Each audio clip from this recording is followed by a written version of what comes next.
se cili do të jetë vendimi e atyre deputetëve të Partisë Socialiste, të cilët kanë më shumë se një mandat. Një pjesë e tyre tashmë duket se kanë filluar edhe të prononcohen për këtë çështje ose të njoftojnë drejtuesit politik të qarqeve, ashtu siç ka kërkuar kryeministri, në rast se nuk do të pranojnë të kandidojnë në fushë të hapur, pra nëse nuk do të pranojnë të jenë pjesë e listave të hapura, siç ka qenë edhe në një farë mënyrë rregulli që ka nxjerrë kryeministri për rikandidimin e tyre. Ka qenë në fakt Petro Koçi, i cili një ditë më parë ka bërë me dije se ai nuk do të jetë pjesë e listave të hapura të Partisë Socialiste, ndërkohë që ngelet për të parë se çfarë qasje do të kenë edhe të tjerë emra deputetësh,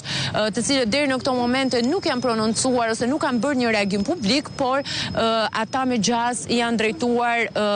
koordinatorëve politikë dhe do të jenë pikërisht drejtuesit politik të qarqeve, të cilët do të njoftojnë kryeministrin pikërisht në këto takime kokë më kokë që po zhvillohen në këto momente dhe që pritet të zgjasin deri në orën 17. Më pas kryeministri Rama ka një aktivitet të parashikuar në agjendë që lidhet, nëse mund ta quajmë kështu, me detyrën e tij si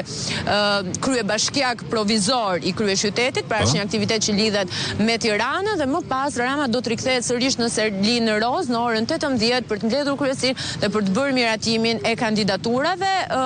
Emrat më pas do të publikohen, siç e thash edhe më herët, nga drejtuesit politik të qarqeve. Për të bërë edhe një përmbledhje të zhvillimeve të fundit, kemi 3 në fakt kryebashkiak të Partisë Socialiste, të cilët tashmë kanë dhënë dorëheqje dhe kanë njoftuar se do të bëhen zyrtarisht pjesë e garës së 11 majit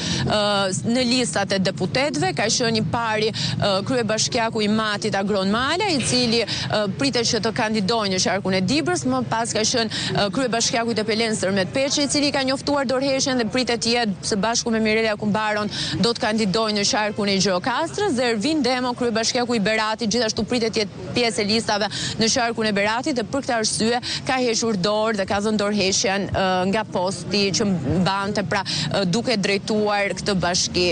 Ngelet për të parë se cilët do të jenë prurjet e reja nga ana e deputetit që duan, për shkak se kryeministri Edi Rama ka njoftuar se një pjesë e konsiderueshme e emrave do të jenë të rinj dhe të reja, të cilët kanë aplikuar në platformën e deputetit që duam. Pas dhënë shumë detaje se cilët do të jenë këta të rinj, Rama e ka cilësuar këtë si një transfuzion gjaku në një farë mënyrë, pasi ai synon që në zgjedhjet e 11 majit të shkojë me një ekip ku sipas tij të vlerësohet të jetë një parti ku ka eksperiencë, por gjithashtu ka edhe rinile, themi, ose forca dhe energji të reja.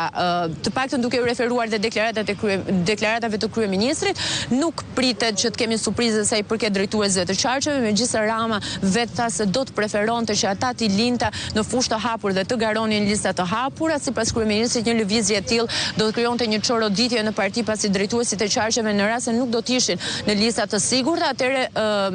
ekzistonte rreziku në një farë mënyre që ata të punonin për të bërë vota personale për veten e tyre, në mënyrë që të arrinin të kapnin një vend në